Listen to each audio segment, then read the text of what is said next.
आगम किसे कहते हैं, जो बहुत प्रचलित शब्द है। देखिए, हमारे यहाँ पर 3 परंपराएं और 3 संस्कृतियां प्रसिद्ध है। जैन, हिंदू और बौद्ध। हिंदू के जो धर्म ग्रंथ हैं उन्हें वेद कहा गया। बौद्धों के जो धर्म ग्रंथ हैं उन्हें धम्मपद कहा गया या पीटक कहा गया। और जैनियों के जो धर्म ग्रंथ हैं उसे आगम कहा गया। तो प्रश्न मेरा था कि आगम किसे कहते हैं। आप्त पुरुषों की वाणी। और हाँ, यस। और आपने आगम शब्द की परिभाषा अलग अलग टुकड़ों में कर दी। आ अर्थात आप्त पुरुषों में, ग अर्थात गणधरों द्वारा, और म अर्थात महापुरुष या मुनियों द्वारा। आगम जो आवागमन को मिटा दे वह क्या है? आगम। आगम जो सारे गमों को भुला दे वह कौन है? आगम। जितने हमारे गम हैं, जितने टेंशन है, जितने तनाव है, जितना स्ट्रेस है, जिसे सुनकर, जिसे श्रवण कर, जिसे आचरित कर सारे गम को भुला दे वह क्या है? आगम। आगम हमारी आंख है। आगम उड़ने की एक पांख है। आगम हमारी एक सुरक्षा कवच है। ध्यान से सुनना, आगम क्या है आपके लिए? एक सुरक्षा कवच है। आगम संतों के लिए एक कमांडो का काम करता है। जब किसी के साथ ब्लैक कमांडो होता है तो उसे किसी आतंकवादियों का खतरा नहीं होता।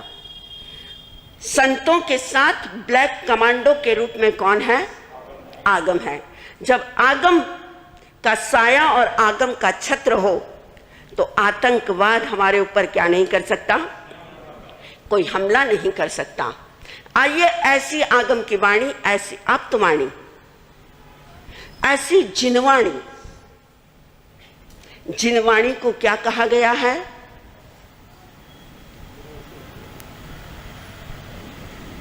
बोलो। जिनवाणी को मां कहा गया है। जिनवाणी हमारी मां है। आग लोहे को पिघला देती है। आग को, पानी आग को बुझा देता है। और जिनवाणी सारे कर्मों को क्या कर सकती है? नष्ट कर सकती है। ऐसी जिनवाणी सतत आपके सामने प्रभावित होती रहेगी। आइए, मेरा आज का प्रवचन का विषय ये नहीं है। मैंने सिर्फ आपको आगम की भूमिका पेश करी। समय आने पर हम इसकी विपाक सूत्र की भी चर्चा करेंगे। लेकिन आप कौन हैं?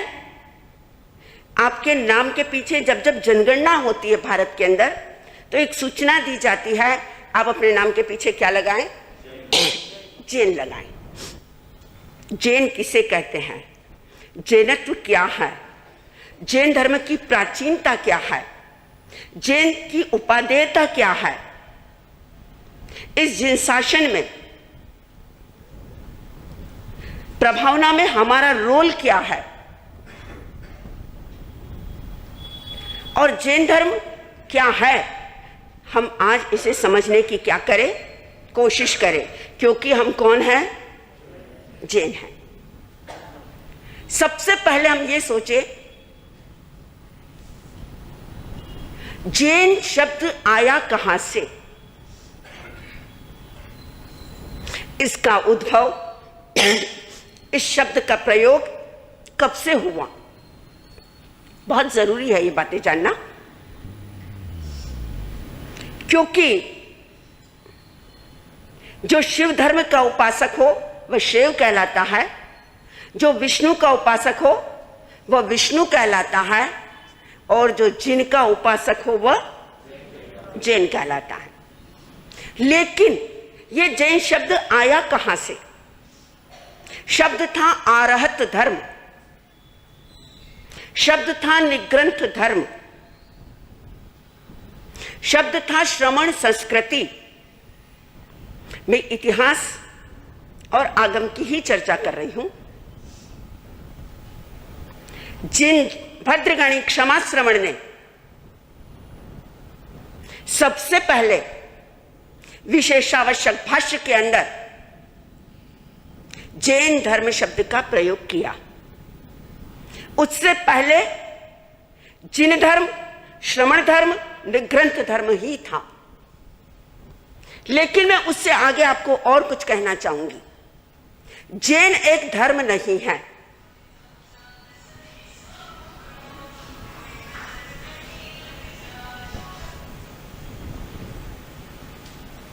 आपको सुनकर बड़ा कंफ्यूजन हो रहा होगा कि जैन एक धर्म नहीं है। जैन एक शुद्ध विचारधारा है, जैन एक दार्शनिक विचारधारा है, जैन विज्ञान की कसौटी पर कसा हुआ एक चिंतन है। धर्म परंपराओं में बंधा हुआ रहता है, धर्म सीमाओं में बंधा रहता है, लेकिन जैन एक परंपरा नहीं है, एक विरासत है, एक संस्कृति है, और संस्कृति को कभी मिटाया नहीं जा सकता है। आइए ऐसी जैन परंपरा, जैन संस्कृति, मान लीजिए आपको मेरे जैसे किसी मन चले व्यक्ति ने, जो जैन नहीं है, मुस्लिम है, क्रिश्चियन है या अन्य किसी धर्म में विश्वास रखने वाला है, उसने आपसे प्रश्न कर लिया जैन धर्म कितना प्राचीन है, आप क्या जवाब देंगे?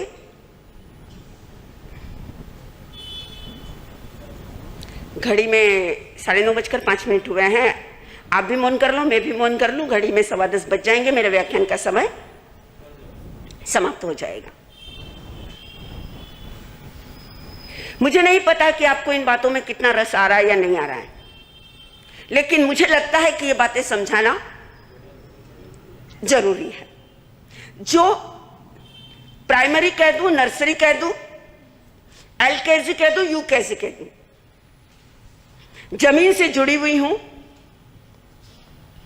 माटी से जुड़ी हुई हूं, बात जमीन की करूंगी, ऊपर की नहीं करूंगी। आसमान की बातें करना मुझे नहीं आता, धरती से जुड़ी हुई हूं और मुझे वही बातें करना अच्छी लगती है। जैन धर्म की प्राचीनता क्या है? क्या जैन धर्म अर्वाचीन है या प्राचीन है? आप हर बार कहते हो सबसे पुराना धर्म हमारा है, लेकिन कोई पूछ ले कि आपके पास इसका प्रमाण क्या? आजकल जमाना किसका है? हर चीज को आप प्रूव करो।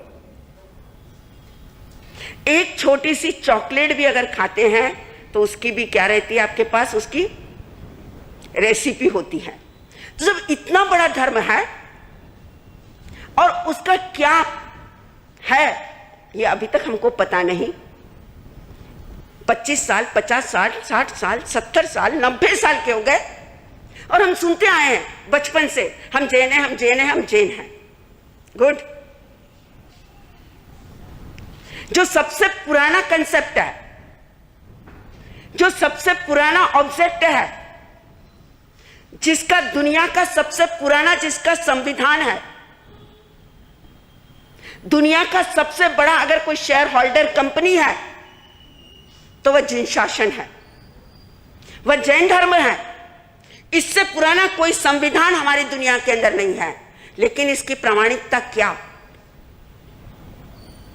वेदों के अंदर जिसका वर्णन किया गया हो, सबसे प्राचीन ग्रंथ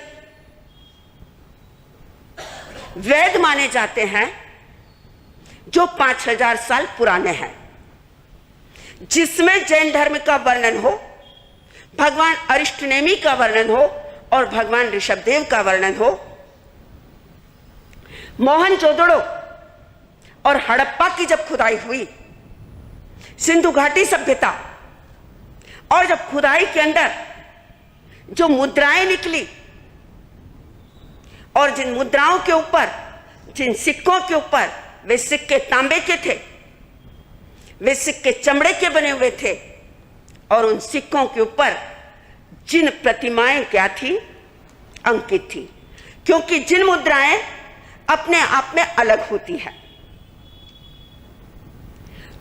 दुनिया की सबसे प्राचीन सभ्यता सिंधु घाटी की सभ्यता कहलाती है, और वहां की खुदाई के अंदर क्या निकले, सिक्के निकले।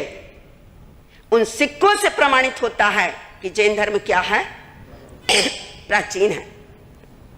और उससे आगे बढ़े, दुनिया के सबसे प्राचीन अगर कोई शिलालेख है तो वह खारवेल के है। खारवेल का राजा जो जैन धर्म का मतावलंबी था। पुराने जमाने के अंदर राजा, कई राजा जो जैन धर्म से प्रभावित थे, समय के साथ उसकी चर्चा करेंगे। खारवेल के शिलालेख जिस पर नमो सिद्धाणम लिखा हुआ है, जो सबसे इंडिया के सबसे प्राचीन शिलालेखों में माना जाता है, तो इससे सिद्ध होता है कि जैन धर्म क्या है, प्राचीन है। उन शिलालेख ये प्रमाणित करते हैं कि वे गुफाएं जब बनी थी, चाहे वह गुफाएं अजंता की हो, चाहे वह गुफाएं एलोरा की हो, उन जो जैन गुफाएं बनी हुई है उस पर जैन धर्म का क्या है, कहीं नौकार मंत्र लिखा है, कहीं नमो सिद्धाणम लिखा हुआ है। दुनिया के सारे मंत्रों में मांगा जाता है, फल की कामनाएं की जाती है। किसी एक व्यक्ति या किसी एक ऊर्जावान पुरुषों को आह्वान किया जाता है। जैनिज्म का एक ऐसा मंत्र है जिसमें विश्व की समस्त ऊर्जा को, विश्व के समस्त महापुरुषों को, जिसमें क्या किया गया हो, नमन किया गया हो। ब्रॉड माइंडेड, एक विस्तार, एक अनेकांत दृष्टि जिस मंत्र के अंदर हो। और जब सारे मंत्रों का विदेश अमेरिका के अंदर जांच की गई तो यह पता चला हाईएस्ट ऊर्जा किसमें है, महामंत्र नौकार के अंदर है। तो आइए, ये थी जैन धर्म की प्राचीनता। हमने जितना जैन धर्म नहीं पढ़ा है, हमने जितना जैन धर्म नहीं समझा है, उससे कई गुना विदेशियों ने इसे पढ़ा है, इस पर रिसर्च की है, इस पर शोध की है। डॉक्टर हरमन जकोबी से एक बार पूछा गया, क्या आप अगला जन्म कहीं लेना चाहेंगे? तो उन्होंने जवाब दिया, मेरा अगर अगला जन्म हो तो कहां हो? भारत के अंदर हो। क्या कहा? मेरा अगला जन्म हो तो कहां पर हो? भारत के अंदर हो। दूसरा प्रश्न पूछा, भारत में जन्म लेकर क्या करोगे? तो उन्होंने बोला कि जैन परिवार और जैन कुल में मैं क्या लेना चाहूंगा? जन्म लेना चाहूंगा। कल भी मैंने कहा था, you are very lucky person कि आपको क्या मिला? आर्य भूमि मिली। आर्य भूमि मिलने के पश्चात जैन कुल मिला, जैन परिवार मिला, जैन संस्कृति मिली। आइए, ऐसा जैन कुल, जैन परंपरा, जैन संस्कृति मिलने के बाद हमारा फर्ज क्या बनता है? हमारा कर्तव्य क्या बनता है? हमारे यहां एक शब्द आता है, सर्व जीव करूं शासन रसी। सभी जीवों को मैं इस जिन शासन के अंदर क्या करूं? समावेश करूं, जिन शासन उन्हें समझाऊं। हमने जैन कुल में जन्म तो ले लिया, क्या हमने किसी एक नॉन जैन को जैन बनाने का प्रयास किया? बोलो। इतिहास कहता है, सम्राट संप्रति जिसने जैन धर्म के लिए अपना सर्वस्व लुटाया, अपनी संपत्ति लुटाई, यहां तक अपने लड़के और लड़की संघमित्र आदि को जैन धर्म के प्रचार के लिए विदेशों में भेजा, साधु के वस्त्र पहनाकर हजारों जिन मंदिर बनवाए। इतिहास गवाह है। आप कभी राजस्थान गए हो और आपने आबू गए हो, इतिहास उस अनुपमा देवी को नहीं भुला सकता। शासन की प्रभावना, शासन के प्रति समर्पण। वह यह कहती थी,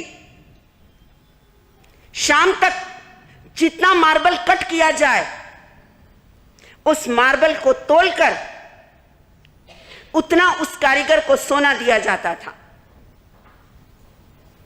जहां लगे तेरा प्रभु नाम, जहां लगे प्रभु तेरा नाम, वहां लगे मेरा दाम।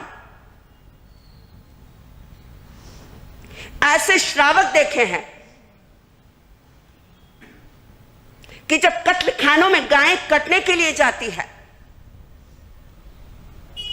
अपनी सारी संपत्ति दान देकर भी उन गायों को क्या करते हैं? कसाईयों के हाथ से छुड़वाते हैं। अभी करंट की पिछले वीक की घटना, जैन साध्वी प्रतिभा जी मार्ग से गुजर रही थी। एक कसाई दो गायों को काटने वाला था। साध्वी जी के साथ कुछ श्रावक थे। साध्वी जी ने देखा कि ये गाय कट जाएगी, करुणा से दिल सभर हो गया, आंखें सजल हो गई। साधु आखिर क्या कर सकता है? बोल सकता है, उपदेश दे सकता है, प्रेरणा दे सकता है, लेकिन साधु के जेब में क्या नहीं है? पैसा नहीं है। आंखें भर गई, दिल कांप उठा, रोंगटे खड़े हो गए। साथ में श्रावक थे। साध्वी जी को कहा, आप आदेश दो, कुछ भी हो जाए ये गाय बचनी चाहिए। श्रावक गए, उस कसाई को कहा ये गाय छोड़ दे। उस कसाई ने कहा इस गाय, दोनों गाय की कीमत 34,000 है। उन साथ चलने वाले श्रावकों ने 34,000 रुपये दिए और दोनों गाय को क्या करवाई? छुड़वाई। यह घटना पिछले वीक की है। आज भी हमारे देश के अंदर, हमारी समाज के अंदर ऐसे श्रावक क्या हैं? आइए जरा हम भी चिंतन करें, जरा हम विचार करें। हमें धर्म मिला है, हमें शासन मिला है। हम अपने शासन के लिए, अपने धर्म के लिए हम क्या कर रहे हैं? पैसा आपके पास है, आप बहुत कुछ कर सकते हैं, लेकिन हमने क्या किया है? मैं नहीं कहती कि आप भरे व्याख्यान में मुझे जवाब दें, लेकिन स्वयं में चिंतन करें। मैं जैन हूं, जैनत्व होने का मुझे गौरव भी है, मुझे शासन भी मिला है, लेकिन मैंने आज तक इस शासन के लिए मैंने क्या किया है? मैंने क्या दिया है? सामायिक का मायना खुद ने समझा है, लेकिन क्या औरों को समझाया है? अरे जैन धर्म इतना विशाल है, जैन धर्म की दृष्टि इतनी विशाल है, काश अगर आप समझ गए। मैं कहूं पूरी दुनिया को तिराने का ठेका मत लो, लेकिन आपके पड़ोस के अंदर अगर कोई नॉन जैन परिवार है, एक परिवार को भी अगर आपने जैन बना दिया, एक व्यक्ति को प्रेरणा देकर अगर आपने जमीकंद छुड़वा दिया, एक व्यक्ति को प्रेरणा देकर अगर आपने सप्त व्यसन छुड़वा दिया, एक व्यक्ति को प्रेरणा देकर अगर आपने गुटखा छुड़वा दिया, तो मैं कहूंगी आपका जैन बनना क्या हो गया? सार्थक हो गया। यहां आने वालों में से तो शायद कोई क्या नहीं खाता होगा? बोलो, खाते हो या नहीं खाते हो? जरा हाथ ऊपर कर दो, कौन कौन नहीं खाता है?